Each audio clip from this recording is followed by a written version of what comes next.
हे कृष्णा प्रिय भक्तों, तो मैं आप सबका दास, आप सबका सेवक उपस्थित हूँ सेवा में। आशा करता हूँ आप स्वस्थ होंगे और बहुत ही अच्छे होंगे। तो श्री भगवान 9वें अध्याय के 8वें श्लोक में क्या कहता है, तो मैं अनुवाद पढ़कर सुनाऊंगा, कृपया करके ध्यान देकर सुनो।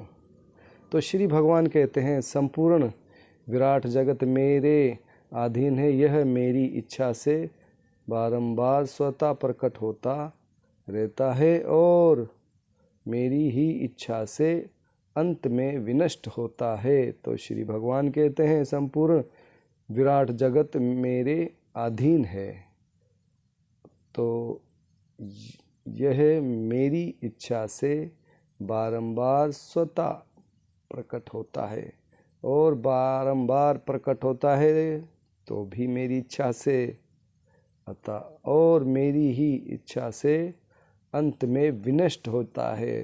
तो जब प्रलय आती है तो यह भी भगवान की इच्छा से आती है। वो क्यों आती है? जब भूमि का भार बढ़ चुका होता है, अधर्म बढ़ चुका होता है, तो अधर्मियों का नाश और भक्तों का उद्धार करने के लिए श्री भगवान आते और फिर से जाते रहते हैं।